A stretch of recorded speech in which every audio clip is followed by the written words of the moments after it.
Au cœur de tout cela, si on regarde alors sur une vision beaucoup plus large, qui n'est pas simplement française, mais beaucoup plus large du point de vue du monde entier, en particulier dans les pays en développement, il me semble que l'une des clés de tout ce qu'on vient de dire là, c'est l'accès au savoir.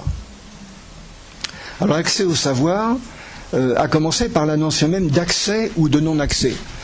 Il faut savoir que dans les pays du monde, il y a un certain nombre d'endroits où il y a des formations, où il y a une vision éducative forte, mais simplement il n'y a pas l'électricité. Et par conséquent, bénéficier des technologies ou avoir le téléphone n'est pas possible. L'idée d'orientation et à qui on va s'adresser. On est en Afrique, par exemple, on voit ça dans un certain nombre de pays d'Afrique. On peut aller jusqu'à la ville la plus proche, mais se former, ça veut dire quoi? Il faut aller voir qui quand on est adulte, etc. Donc il y a toute une série il y a aussi l'argent.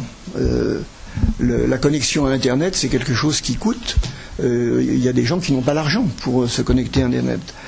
Donc il y a des tas de choses de ce genre, et je ne parle pas des éléments politiques ou religieux, puisqu'on sait très bien qu'il y a des pays dans lesquels l'accès à la formation est interdit, ou interdit pour certaines catégories de population, par exemple les femmes, qui ne sont pas censées faire des études, et si elles les ont faites, qui ne vont pas exercer leur métier. Vous voyez à quel pays je pense. Donc l'accès même au savoir, pris dans son terme premier, mérite déjà d'être résolu, et même ici, je me souviens, mon premier métier au QCES avait été de faire l'évaluation des centres des formations pour ingénieurs depuis Longwy jusqu'à Montbéliard. Il y avait un certain nombre d'ingénieurs qui disaient mais on a du mal parce qu'il faut faire des parcours un peu longs en voiture, est-ce qu'on ne pourrait pas avoir des centres plus près de nous, plus près des bassins houillers ou de fer? Donc même ici, la question de l'accès n'est pas si simple. Alors j'ai parlé beaucoup des savoirs. C'est un peu audacieux de parler des savoirs comme ça. C'est un terme général, tout le monde voit ce que ça veut dire. C'est un peu audacieux dans la mesure où la majorité des éléments obtenus par une recherche sur la toile ne sont pas des savoirs, ce sont des données, ce sont des informations, et ce ne sont pas des savoirs. Au pire, c'est un fatras de références quasiment inexploitables, faute de savoir les mettre en ordre, de les structurer, de les organiser, de les prioriser, pour donner du sens face à ce qu'on recherche ou face à ce que l'on est. Ce qui est à portée de nos mains, je fais allusion à un livre, Le savoir à portée de nos mains, ce qui est à portée de nos mains, ce sont des données innombrables et des informations que nous fournissent les moteurs de recherche. Ce ne sont pas encore des savoirs, ni a fortiori, ce n'est pas forcément les savoirs dont on a besoin à un moment donné, ceux que l'on veut maîtriser, interpréter et mobiliser dans des compétences. Les savoirs, ce sont des savoirs qui sont issus de sources que l'on est capable de trouver, de croiser, de valider aussi. Dans le monde universitaire, qui fait partie de cette réunion, on sait à quel point on est soucieux d'avoir une validation des savoirs. Ça renvoie, c'est pour ça qu'il y a des revues à comité de lecture. Il faut savoir ce que l'on dit et savoir si le savoir qu'on prétend être un savoir est réellement un savoir validé. On peut dire aussi que ce qui fait savoir, ce n'est pas l'information, c'est un savoir légitimé et au moins pour un temps reconnu. On peut dire aussi qu'il y a une sorte d'extériorité dans la notion même de savoir. C'est une extraction, alors évidemment le mineur se retrouve, c'est une extraction d'un gisement d'informations énorme, gigantesque. C'est aussi du temps passé à le cerner, du temps passé à l'analyser, à le construire. Le savoir, ça n'est jamais le résultat d'un clic, c'est avant tout une pensée. Alors la connaissance peut être considérée comme un savoir intégré, valorisé, sublimé, avec toute la part de volonté de partage, de transfert et de subjectivité qu'il entraîne. Il y a du savoir dans la connaissance. On peut partir d'elle pour le développer. Il peut aussi se scléroser. Mais parce qu'il est intégré, il reste à la merci de représentations, de blocages, de dérives. Donc, le savoir porté dans la connaissance, personnellement, est évolutif. Il peut donc être vulnérable. Alors, je ne vais pas parler... il me reste combien de temps ? 10 minutes. 10 minutes.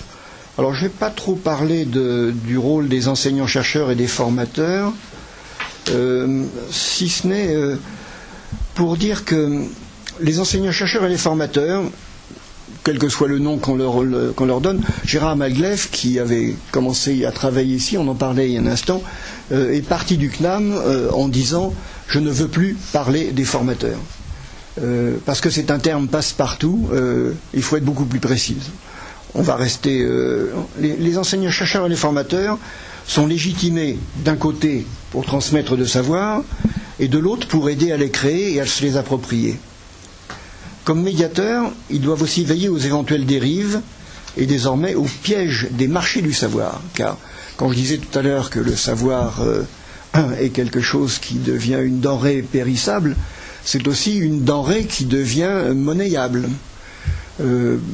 Pour ne donner qu'un seul exemple, c'est les cerveaux, c'est le commerce des cerveaux.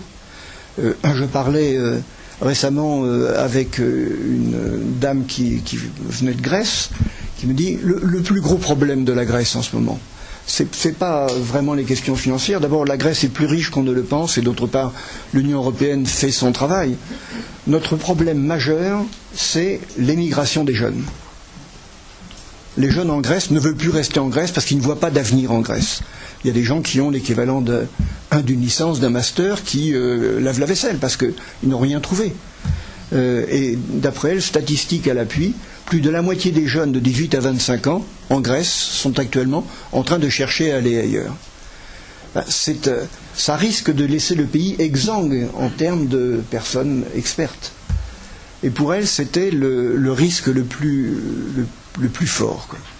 Alors, par rapport à tout cela, je voulais simplement dire rappeler en deux mots que le travail d'enseignants-chercheurs, de formateurs ne s'arrête plus à formation, insertion, accompagnement, je vais y revenir, mais il y a aussi tout ce qui renvoie à la validation des savoirs et des expériences.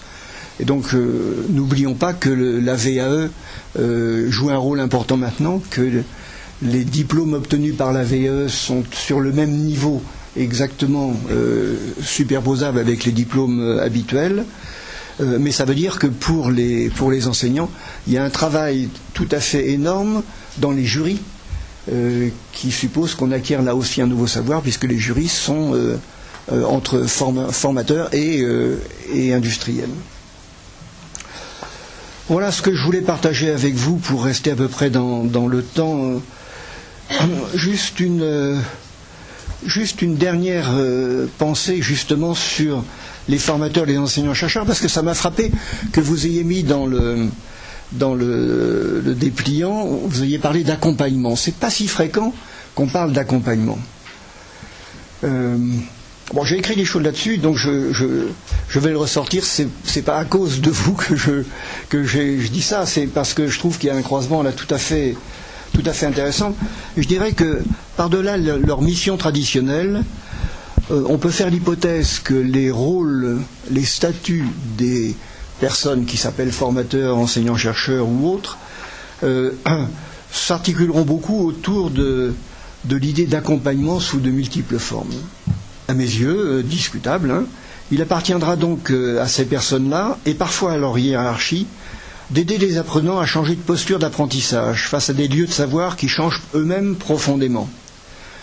Il faudra apprendre à utiliser toutes les sources de savoir, c'est-à-dire accepter une mutualisation des savoirs à laquelle les apprenants n'ont pas toujours été préparés. Pour les jeunes vivent en compagnie.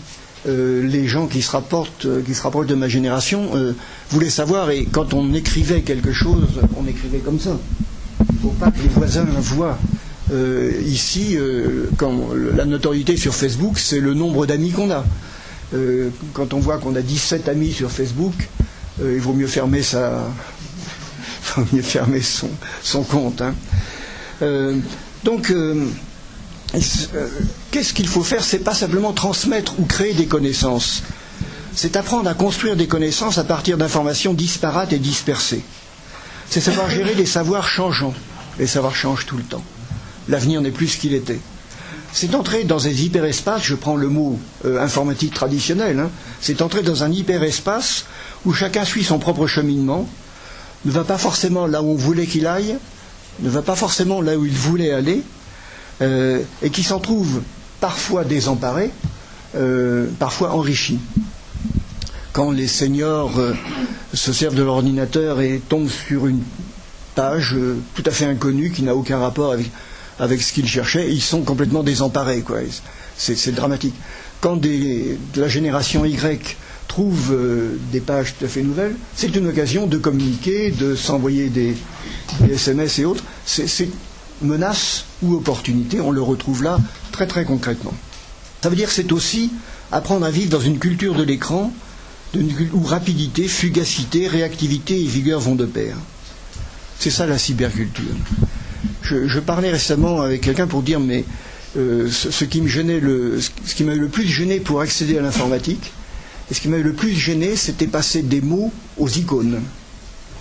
Parce que c'est une culture du regard, et une culture de la métaphore ou de la parabole. Ça a l'air de rien, mais pour arriver à rentrer dans cette culture quand on n'est pas né avec un ordinateur dans son berceau, c'est quelque chose qui correspond effectivement à une autre culture. Accompagner, c'est aussi, si on veut accompagner tout le monde, c'est aussi prendre en compte ce genre de choses. Mais qu'est-ce qu'il faudra encore, à mes yeux? Il faudra aider ceux qui le désirent à identifier ce qu'ils ne savent pas et ce qu'ils savent, à oser le faire savoir et à le valoriser socialement. Ça sera les aider à mieux repérer les savoirs, les savoir-faire et les savoirs sociaux, les compétences, les comportements nécessaires à leur développement personnel et professionnel. Il faudra conduire à se poser les bonnes questions pour exercer de nouvelles activités ou pour s'insérer ou pour se réinsérer dans la vie professionnelle. Il faudra aussi les accompagner lorsqu'ils entrent dans un milieu évolutif où il leur demandait de contribuer à leur propre employabilité.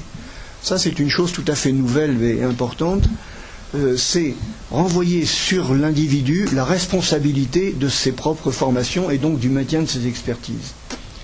C'est beaucoup plus difficile qu'il y paraît, parce que ça veut dire qu'on est suffisamment informé sur l'évolution de son milieu de travail, sur les problèmes qu'il va rencontrer dans l'avenir, sur les perspectives stratégiques qu'on peut avoir.